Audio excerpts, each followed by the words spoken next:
مجھے ایک ذمہ دار شخص نے بتایا جو محافل کا انتظام و انصرام کرتا ہے کہ ہمارے ہاں ایک پیر صاحب تشریف لائے تو ہم نے ان کو کہا کہ آپ بر وقت تشریف لے آئیے گا، لیکن وہ دیر سے آئے تو ہم نے ان کو بڑا زور دیا کہ محراب کے پچھلے جانب سے جو عقبی دروازہ ہے اس سے آپ اندر تشریف لے آئیے تاکہ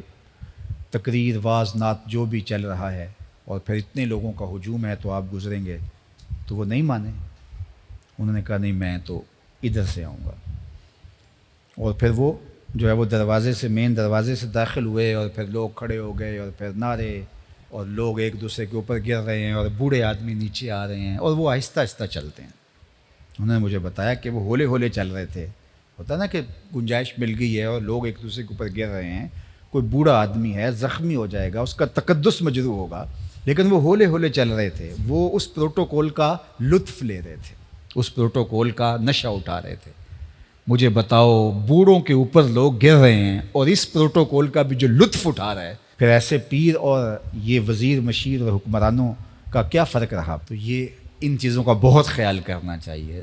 بزرگوں سے ملنا، علماء سے ملنا، نعت خوانوں سے ملنا، قاریوں سے ملنا اچھی بات ہے،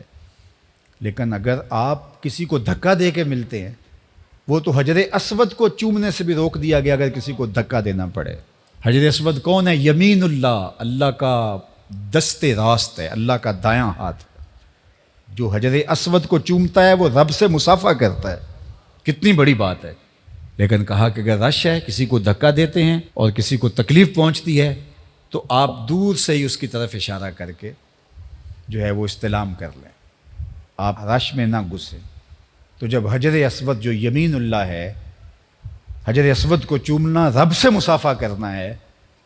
تو کیا حیثیت بچتی ہے رضا ثاقب مصطفی کی، کیا حیثیت بنتی ہے قاری کی، نعت خواں کی اس کے مقابلے میں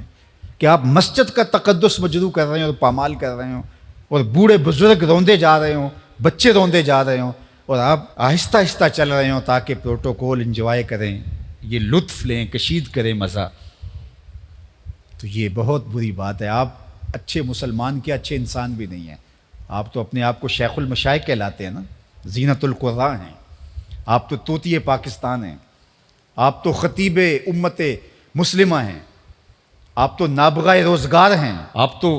بہت بڑے ولی ہیں، اور آپ پتہ نہیں کیا کیا ہیں وہ القاب جو آپ کے ساتھ لگتے ہیں۔ میں کہتا ہوں آپ اچھے انسان بھی نہیں ہیں۔ آپ کو پتہ ہے کس کی وجہ سے بوڑھا روندا جا سکتا ہے اور آپ کی آنکھوں کے سامنے روندا جا رہا ہے، اور آپ کی طبیعت گھٹن میں نہیں آتی، آپ کے چہرے پر پریشانی نہیں آتی کہ یہ کیا ہو رہا ہے۔ آپ آہستہ آہستہ قدم رکھتے ہیں، جس طرح قدم دکھتے ہیں اور ایسے ایسے چلتے ہیں تاکہ اس کا زیادہ سے زیادہ لطف کشید کر سکیں۔ تو صاحب آپ کو گمان ہے، آپ کے مرید کہتے ہیں کہ آپ شیخ المشائخ ہیں اور غوث اثر ہیں، زمانے کے مقتدا ہیں، اس زمانے کے سب سے بڑے آپ ہیں، لیکن یہ آپ کے مرید کہتے ہیں، آپ کہتے ہیں، لیکن میں کہتا ہوں آپ اچھے انسان بھی نہیں ہیں۔ تو اس لیے ان چیزوں کا بہت لحاظ رکھنا ہے، یہ ہمارے دین کی اقدار ہیں اور ان کو ہمیں سمجھنے کی کوشش کرنی ہوگی۔ جو ہماری محافل کا سٹائل بن گیا ہے اور جو صورتحال بن گئی ہے، یہ خانہ زاد چیزیں ہیں، شریعت ان کی اجازت نہیں دیتی۔